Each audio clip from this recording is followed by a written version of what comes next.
So you've got HDFC Bank, which is slated to come out with its numbers tomorrow, and today we're going to kickstart the banking earnings with Federal Bank. Yes, there was Karnataka Bank also, which came out with its numbers earlier this week. However, let's then welcome on board Kunal Shah to analyze really what lies ahead for banks. Kunal, morning. Good to have you on the show. One has seen an interesting turn of events which has played out since last quarter, wherein for the markets, there's been a big sectoral churn and money has been moving out of banks. Banks as a cluster have underperformed, ex-HDFC Bank. What explains this big underperformance, Kunal, besides the fact that, of course, the moratorium continues to be a big overhang? Yeah, hi, morning. So overall, the financial is any which ways the most leveraged space and proxy of economy as well. So the overall downturn which we are seeing in terms of the economic activities and the prolonged disruption which is there, maybe much prolonged compared to what was thought earlier in March. That is leading to some kind of underperformance in the financials index. However, when we look at it in terms of the specific names or the leading banks, they are still doing relatively better.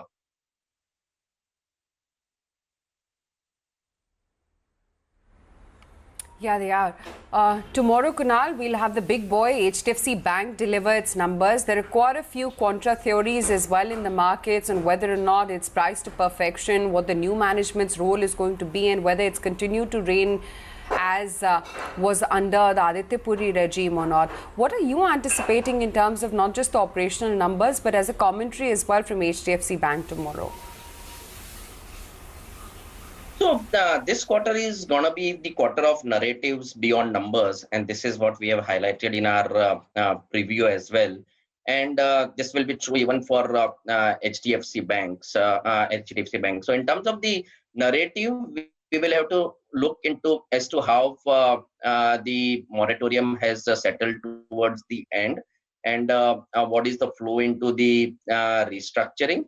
Any which ways with this Supreme Court's interim order of restraining banks from tagging any NPLs, I think slippages are more or less going to be non-existential, apart from SMA1 and SMA2 pool, which was outstanding as of 1st of March. But besides that, I think maybe banks that were looking to prudently recognize it upfront, that might not be there now. So I think narrative becomes very critical in terms of what is the kind of stress which would be anticipated as we get into Q3 and post Q3.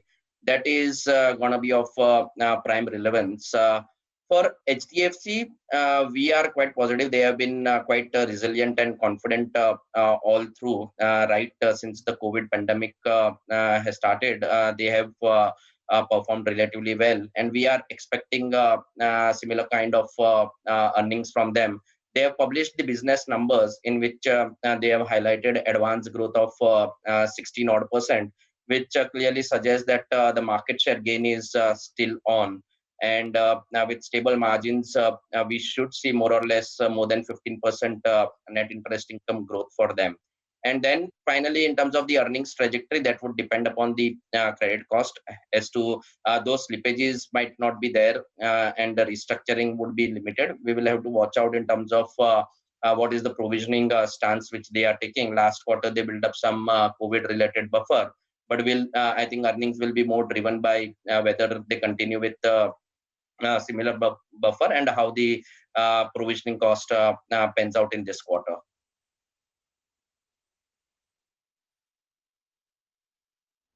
Okay, and within certain stocks as well, let's talk about some of the key earnings that you're watching out for. Which ones you feel will be significant to watch this quarter? Any particular trends you feel may reveal themselves? No, so in terms of earnings, again, what needs to be watched out is this will be the beginning of the journey in terms of stress recognition as well as margin trajectory. So that will be key to watch out for in terms of industry-wide growth given a low activity level. the average industry growth is still settling at 5 to 6 odd percent. And overall, maybe the commentary from the banks in terms of how they are looking at restructuring, and be it in terms of the extent of the restructuring as well as nature of restructuring, that is something which we will have to watch out for.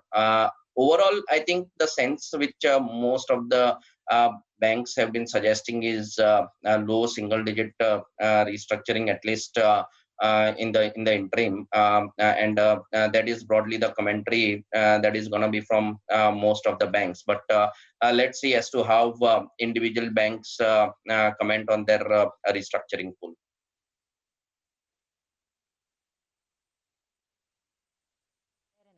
Couple of the ones that we're watching out for. First up, HDFC, Federal. Any expectations on these in particular? Yeah, so HDFC I've already highlighted, and maybe other names I'm not sure if I would be able to comment over here. But HDFC, I think more or less we have discussed it, and so some of these names will be key to watch out for. Be it Axis, SBI, Federal is coming out today, so let us see as to how those earnings pan out for them.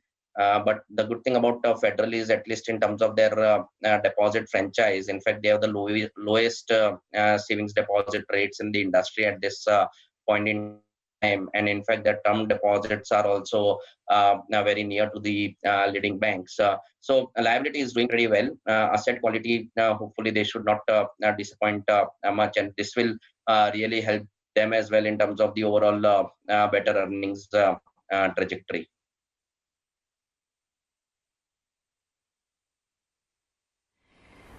All right. Thanks so much for joining us, Kunal.